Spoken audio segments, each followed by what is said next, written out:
누가복음 5장을 읽었는데요. 이 5장에 이제 레위를 부르시는 예수님에 대해 말씀하죠. 여러분, 레위는 다른 이름으로도 불려요. 예, 마태라는 이름으로 불립니다. 하나님의 선물이란 뜻이죠. 근데 이 레위가 이제 본명이라고 봐야 되겠죠. 이 레위가 직업이 나옵니다. 직업이 뭐예요? 세리였어요. 세금 걷는 사람이죠.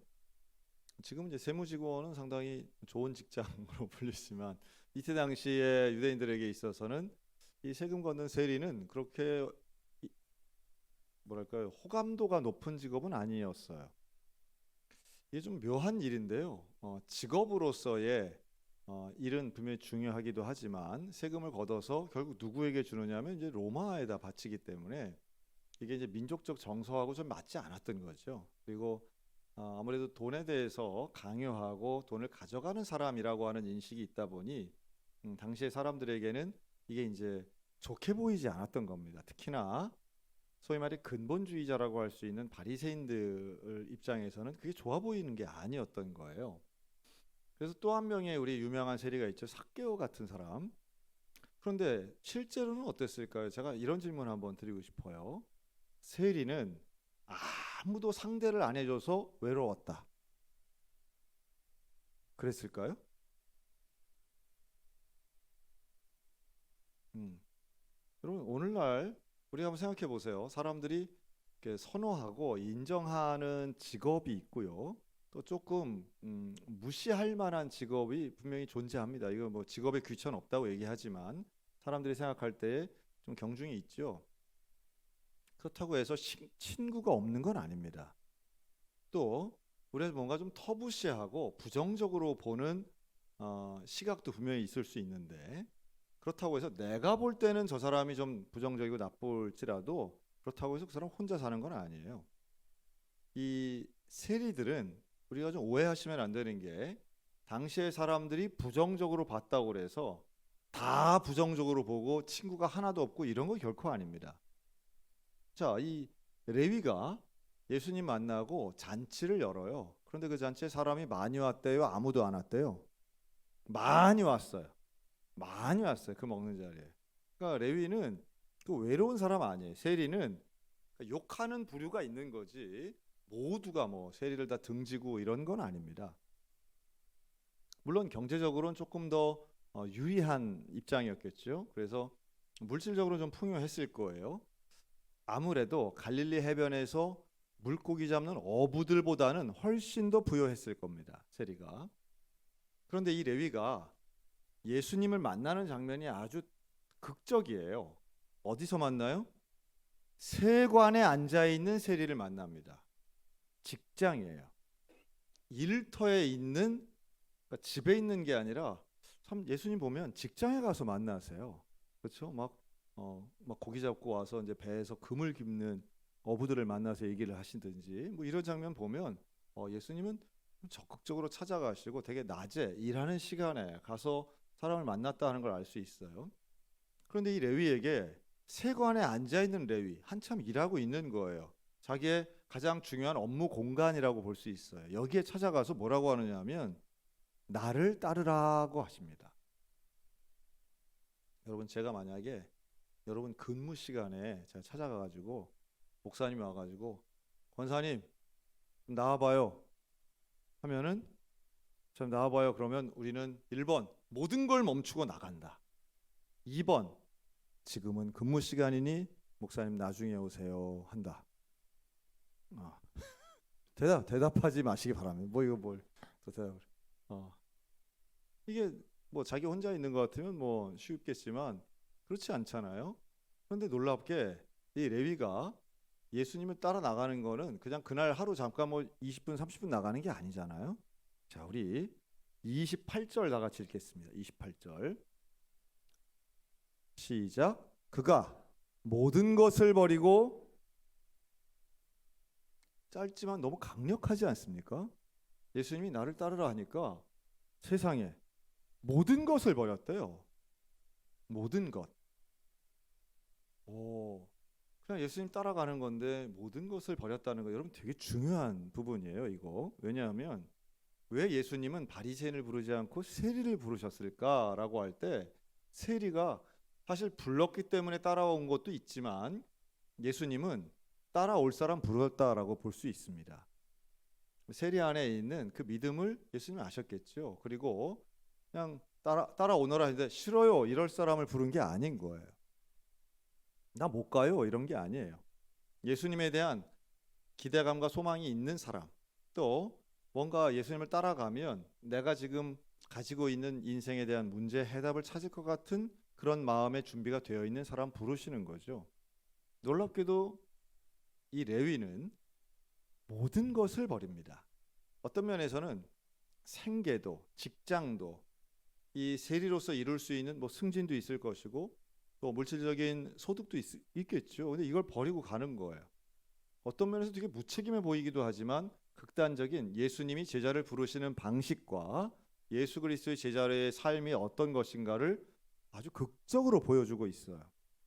그리고 근데 모든 것을 버렸는데 이 버렸다는 걸 여러분 잘 이해하셔야 됩니다. 버린 거는 아예 쳐다도 안 보고 이런 거 아니에요. 예수님을 가장 우선에다 둔다는 거죠. 레위는 자기 집 팔지 않았어요. 어? 네, 버렸다 그러면 우리는 뭐 다 그냥 집도 통장도 무슨 뭐 보험 든 것도 다 어디다 갖다 버려야만 버린 거라고 생각하지만 그런 개념 아니에요.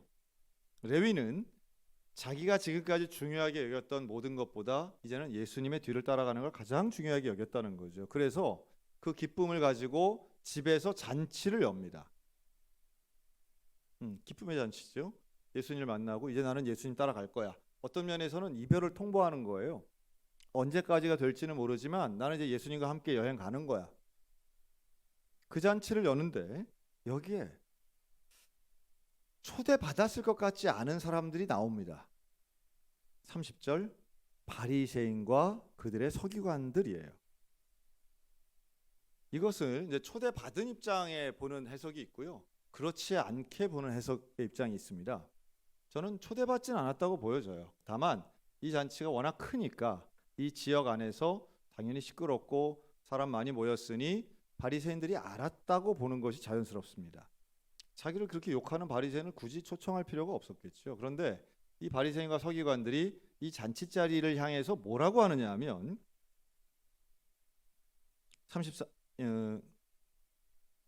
30절이죠.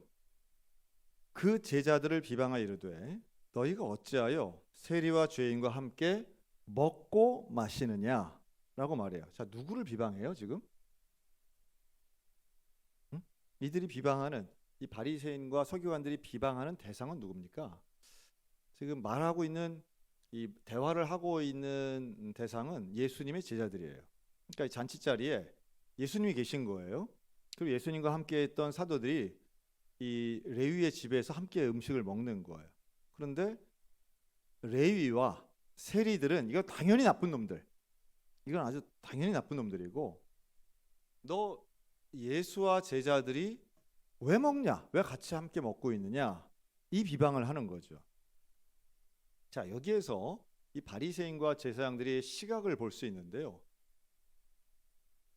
세리를 뭘로 보는 거예요? 죄인으로 보는 거예요. 다른 말로 하면 함께 하면 안 될 사람으로 봐요. 함께 하면 안 될 사람. 함께 앉아서 밥을 먹으면 안 되는 사람. 여러분 그런 사람은 누굴까요? 여러분 우리는 누구와 밥 먹으면 안 되는 겁니까? 이거 애매하죠? 제가 한번 예를 들어 볼게요. 제가 만약 이렇게 지나가는데 명동에 있는 닭갈비집에서 제가 승려하고 함께 밥을 먹고 있다. 머리 깎고 회색 옷에 이렇게 있는 분하고 제가 밥을 먹고 있다. 그럼 여러분 가면서 지나가면서 와, 우리 목사님이 역시 참 폭이 넓으셔 이러겠어요? 아니면 이상한 거 아니야? 또 이러시겠어요? 누구와 함께 뭘 먹느냐는 행위는 친밀하고 어떤 동조하고 동의한다라고 하는 뜻으로 우리가 많이 읽곤 하는데 누구와 함께 하느냐에 대해서 우리는 상당히 예민함을 가지고 있습니다. 누구와 함께 먹는? 야, 지난번에 보니까 야, 그 집사님 있잖아. 그 집사님 보니까 민주당원이랑 밥 먹더라. 자, 뭐 이런 거예요. 야, 저 지난번에 그 권사님 보니까 그 국민의힘 사람들이랑 친하던데. 뭐 이러면 자, 친하면 돼요, 안 돼요? 그렇지, 친해도 돼요. 친해도 되고 우리는 뭔가 함께 하면 안 될 사람이라고 하는 걸 내 마음속에 정해놓은 틀들이 있어요. 자, 이 틀은 상당히 위험한 겁니다. 이미 이 바리새인과 서기관이 가지고 있는 이 틀은요. 저 사람은 죄인, 함께하면 안 돼. 근데 나는 뭐예요? 이렇게 비판을 하고 있는 나는 죄인이 아니라는 생각을 가지고 있는 거죠. 이슬람은 안 돼. 뭐 이단 안 돼. 뭐 진보 안 돼. 보수 안 돼. 이렇게 안 돼, 안 돼 하기 시작하면요. 이게 바로 율법주의적인 생각을 가진 바리새인과 비슷하게 가는 겁니다. 이게 결코 남 얘기가 아니에요. 이런 사람 하면 안 돼. 자, 옛날 얘기이긴 한데요. 제가 좀 친하게 지내던 그 다른 장로교단 목사님들 얘기예요.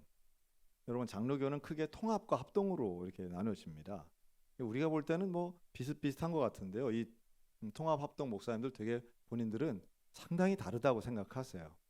많이 또 차이도 실제로 있습니다. 근데 이분들이 지난 한참 된 얘기인데요. 부활절 그 연합 예배 이런 예배를 이제 같이 드리시려고 버스를 같이 타셨던 거예요. 근데 버스를 타고 가는데 고속도로 휴게소에서 이 버스가 쓴 거예요. 그래서 이제 도로 휴게소에서 내려서 이제 화장실을 갔다 오시고 했는데 문제는 갔다 온 다음에 이제 문제가 발생했어요. 뭐냐면 통합 측 장로님들이 핫바를 사 먹은 거예요. 주일날이었는데. 여러분, 주일날 핫바를 사 먹으면 돼요, 안 돼요? 그때부터 우리 합동 측 목사님들이 저것들하고 말도 못 한다고. 어떻게 주일날 돈을 쓰고 말이야. 지금 안 그래도 고속도로 지나가는 것도 이게 지금 불편해 죽겠는데 어떻게 목사들이 말이야 이럴 수가 있냐고. 그때부터는 말 안 해. 네, 냉랭해서 간 거예요. 실제 있었던 일입니다. 그러니까 이제 통합측 목사님들은 저런 꼴통들하고 나도 말 안 해. 이러면서 아빠가 먹었던 거예요. 야, 내가 그러고서 이제 그분들 제가 같은 버스 탄 건 아닌데 내려가지고 저한테 이제 그 얘기를 하셔가지고 절 보고 어떻게 생각하냐는 거예요. 저것들 어떻게 생각하냐고. 제가 이럴 때 잘해야죠. 그래서 성결교회 목사를 거기 태웠어야 되는 거지. 내가 있었으면은 그거 해결하는데. 목사님, 우리 핫바 별로 몸에 좋지 않아요. 그리고 그러면서 제가 합동측 목사님들한테는 하여튼 또 다른 얘기 했던 기억이 납니다. 여러분, 뭘 먹느냐 이거 가지고 사람들이 얼마나 예민하고 판단하는지 몰라요. 그러니까 이 바리새인이 지금 지적하는 거는요, 함께 먹는 거 문제고요, 먹고 마시는 거 지금 문제를 하고 있습니다. 여러분, 사람을 미워하고 싫어하게 되면 이게 끝간데 없이 가게 됩니다. 제가 오늘 소개 잠깐 했지만 우리 김기동 목사님은요, 제가 설교 시간에 몇 번 소개했던 분이세요. 저 김기동 목사님이 후천적 시각장애를 가지신 분이세요. 자고 일어났는데 하루아침에 시력을 잃은 목사님이시죠. 그래서 사실은 그때 이게 목회가 되겠나, 나눔교회 부목사로 계실 때인데, 그래서 사실은 어려웠고 이 시력을 잃은 것도 참 힘든 일이지만 내가 목사로서의 사역을 이어갈 수 있는가라고 하는 질문 앞에 참 어려운 시간을 보내신 분이에요. 그런데 하나님이 우리 김기동 목사님을 이렇게 이끌어 가시는 과정을 지난 한 3년 넘게 이렇게 보는데요, 주변에서 많이 도와주시더라고요. 목사님들도 또 또래의 목사님들도 많이 도우시고 어떻게든. 근데 교회 사역을 하기가 쉽지 않잖아요. 근데 그 가운데 이번에 열린 것이 군부대 사역의 길이었어요. 사실 그것도 그렇게 그냥 뭐 하고 싶다고 덜컥 할 수 있는 게 아니에요. 군선교 연합회를 통해서 그 길이 열리는데요, 그 과정도 하나하나 저는 다 구체적으로 아는데 하나님이 아니고서는 설명할 수 없는 그런 과정들이 있었어요. 그리고 갔는데 세상에 그 전에는 경험하지 못했던 저런 신실한 믿음의 지휘관을 만나가지고 수요 예배를 데리고 올 정도가 됐으니 이거 얼마나 놀라운 일입니까? 그래서 저는 오히려 하나님이 우리 시력을 잃으면 상당히 어떤 일을 할 때 못할 거라고 생각했는데 이전보다 더 사역의 어떤 역량이 떨어질 거라고 생각했는데 야, 저런 식으로 하나님이 이끌어 가시고 인도하신다면 우리가 생각하는 것 이상의 일을 해내시겠다. 그리고 갔는데요. 지금 그 교회 가신 지 이제 한 5, 6개월 됐나요? 6개월 정도 되셨는데 코로나 기간도 있었고 어려움의 침체기가 있어서 사실은 모이는 인원이 상당히 적어졌는데요. 지금 40명 나온답니다. 장병들이. 상당히 성장이 이른 거죠. 그래서 하나님이 이렇게도 이끄시는구나. 그러니까 여러분 우리가 할 수 없다라고 생각하는 건 사람의 마음이고요. 이게 사람을 판단하거나 사람의 능력이나 아니면 역량을 판단하는 건 참 위험한 일이구나 하는 걸 다시 한번 저도 깨달았어요. 하나님이 하시는 거죠. 하물며 그럴진데 사람을 죄인이라고 평가하고 함께하면 안 된다고 선긋기를 하기 시작하면요. 교회는 그때부터 정말 힘들어지는 겁니다. 교회가 교회가 아닌 거예요. 교회가 세상을 향하여 문이 돼야지 담이 되어서는 안 되잖아요. 근데 교회뿐 아니라 믿는 사람의 마음도 마찬가지예요. 우리가 이웃을 향해 열려있는 문이 돼야지 닫혀있는 담이 되어서는 안 되죠. 근데 이 바리새인과 서기관들은요, 그 프레임을 갖고 있는 거예요. 같이 할 수 있는 사람, 같이 하면 안 되는 사람. 또 여기에 대해서 한 발짝 더 나가요. 여러분 33절 한번 보세요. 이 제자들을 비방하는데 뭐라고 하느냐 하면 우리 33절 다 같이 한번 읽어볼까요? 시작. 그들이 요한의 제자는 자주 금식하며 기도하고 바리새인의 제자들도 또한 그래야 돼. 당신의 제자들은 먹고 마시나이다. 자, 이게 지금 무슨 얘기를 하는 거냐면 지금 저 세리하고 밥 먹고 있는 거 이거 안 될 일을 지금 하고 있다. 이게 1번이고요. 그리고 두 번째는 도대체 세례 요한의 제자들도 자주 금식하고 했는데 도대체 당신 제자들은 왜 이렇게 먹는 거에 이렇게 맨날 먹고 마셔요. 이제 이 얘기를 하는 거예요. 여러분 먹으면 돼요, 안 돼요? 먹어도 되지 왜 안 되겠어요? 먹는 게 얼마나 중요한데 그런데 율법은요 항상 절반 이상이 먹는 거하고 연관돼 있어요. 왜 그렇게 먹는 게랑 연관돼 있냐면 사람이 하루에 3번은 먹으니까요. 누구나 이것은 민족이든 지역이든 문화든 상관없이 누구에게나 해당되는 거기 때문에 그래요. 그래서 예민한 거예요. 뭘 먹느냐 뭘 먹지 않느냐 이것은 사람 모두에게 해당되는 거기 때문에 항상 중요해요. 그리고 이걸 가지고 문제시하면 누구나 내 문제처럼 느껴지는 거예요. 그러니까 누가 먹는 거 가지고 시비 걸면요 그냥 물러가라 이렇게 생각을 하시는 게 좋을 것 같아요. 근데 우리들도 그런 거 많죠. 먹는 거 가지고 지금은 먹는 것에 대한 가장 연관성 있는 해법 논리로 내세우는 게 건강입니다. 건강. 많이 먹으면 안 돼. 그런 거 먹으면 안 돼. 여러분 그것도 너무 집착하시면요. 이것도 일종의 이 도그마라고 하는데 그렇게 돼요. 여러분 건강이 예수님보다 위에 있어서는 안 됩니다. 그렇죠? 건강이 중요하긴 한데요. 건강 때문에 아무것도 못 하시는 분들 참 많아요. 건강 때문에 정말 해야 할 일 못 하시는 분들도 의외로 많아요. 그러니까 내가 중요하게 생각한다고 해서 하나님이 다 중요하게 생각하지 않아요. 하나님도 이걸 그렇게 중요하게 생각하실까라고 생각하는 좀 그런 마음이 있어야 되는데 그걸 예수님 뭐라고 하시느냐 하면 건강한 자에게는 의원 필요 없다. 병든 자에게라야 필요하다. 그러면서 너무 핵심적인 말씀하시죠. 내가 의인 부르러 온 게 아니라 죄인 부르러 왔다. 여기 어떻게 들리세요? 내가 의인을 부르러 온 게 아니라 난 죄인을 부르러 왔어. 여러분 이 말이 우리에게 좀 잘 들렸으면 좋겠어요. 나는 예수님이 하신 말씀이에요. 나는 스스로를 의인이라고 하고 다른 사람 죄인이라고 비판하는 사람 부를 생각 없어. 나는 자기 자신이 죄인이라고 생각하는 사람 부를 거야. 그래서 바리새인을 안 부르시는 거예요. 그러면서 놀랍게도 예수님은 새 포도주는 새 부대에 담아야 된다고 말씀하세요. 여러분 새 포도주가 좋아요? 오래된 포도주가 좋아요? 사실은 안 먹어봐서 모르죠. 포도주는 오래된 게 좋잖아요. 네, 새 포도주는 가격이 싸요.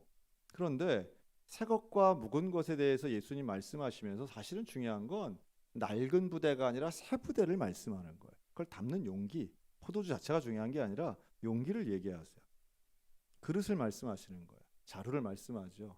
그러니 너희가 지금 가지고 있는 그 낡은 틀을 버리라는 거예요. 너희가 가지고 있는 사람에 대한 편견, 사람에 대한 판단의 프레임을 버리라고 하시는 말씀이에요. 내가 그토록 중요하게 여기는 것, 금식을 하는 그것도 일종의 하나의 틀이 되는 거예요. 먹지 않는다는 원칙, 그걸 나에게 적용하면 거룩을 향한 훈련이 되지만 그걸 남에게 강요할 때 율법주의가 되는 거예요.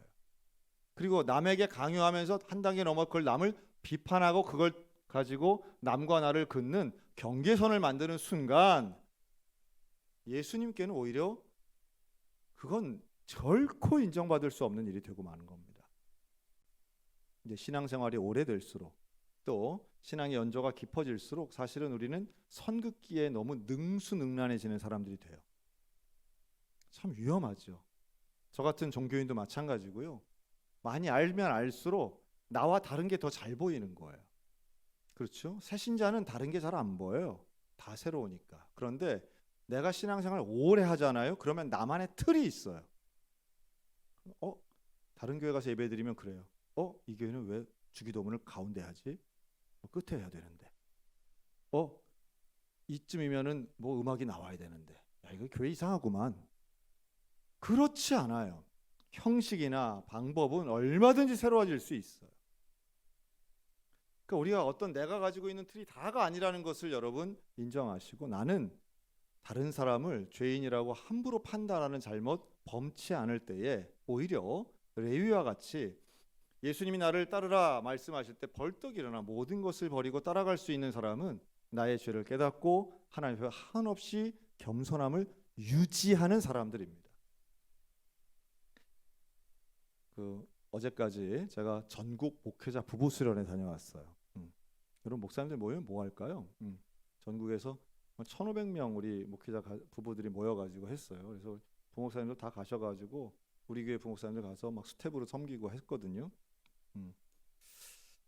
저녁에 특송을 하고요. 특히 우리 서울신학대학의 이제 교회음악과 학생들이 나와서 이제 연주도 하고 이런 순서가 있었는데요. 기도회도 하고요. 그럴 때 보면 목사님들 참 그 초심을 지키시는 분들 보면 참 귀하다 하는 생각이 들어요. 사실 나이하고 별로 상관이 없어요. 여러분 나이가 많아진다고 해서 초심을 잃고 젊으면 초심을 유지하나요? 그렇지 않아요. 전 그렇게 안 봅니다. 하나님 앞에 겸손하고 거룩하게 살려고 하는 분들은 항상 낮아지고 다른 사람 품고요. 절대로 후배 앞에서 반말 안 하시고요. 항상 하나님 앞에 기도할 준비가 돼 있으신 그런 분들은 기도하면 정말 눈물 흘리면서 얼마나 나라와 민족을 위해서 애써서 기도하시는지 몰라요. 그런 분들 보면 교회의 크기와 상관없이 참 존경스러운 분들 많습니다. 그래서 제가 보면서 진짜 내가 모델로 삼아야 되는 우리 선배분이 누구고 또 누군가는 나를 보면서 소양교회 목사님 보면서 어떤 배우려고 하는 분들도 있는데 참 조심스러우면서 참 잘해야 되겠다. 그리고 잘하는 게 다른 게 아니라 언제나 나의 것을 버리고 나의 마음 버리고 예수님 따라가는 그 초창기 레위의 마음. 레위가 결국 마태가 되는 것은 예수님을 전심전력해서 따라갔기 때문이고요. 그런데 끝까지 이들을 비난하는 사람들, 한 영혼이 변화되어 예수님께 나왔는데도 욕을 하고 비난하고 함께 밥 먹으면 안 된다고 말하는 이런 사람은 되지 말아야지. 전도하는데 뭘 그걸 비난하고 복음하고 선교하는데도 그거를 흠을 잡으려고 하는 사람은 되지 말아야지. 여러분 우리가 다시 한번 내 위치가 과연 레위의 위치인지 아니면 바리새인의 위치에 있는지 나를 한번 돌아보셨으면 좋겠습니다. 그리고 언제나 평생토록 하나님 앞에 경건하면서도 겸손한 그리고 사람의 경계선을 만드는 사람이 아니라 예수님처럼 모두를 포용하는 하나님의 마음을 가지셨으면 좋겠어요. 레위와 예수님과 같이 이 시대에 꼭 필요한 복음의 사명을 감당하는 우리 모두가 되시기를 주님의 이름으로 축원합니다. 아멘. 기도하겠습니다.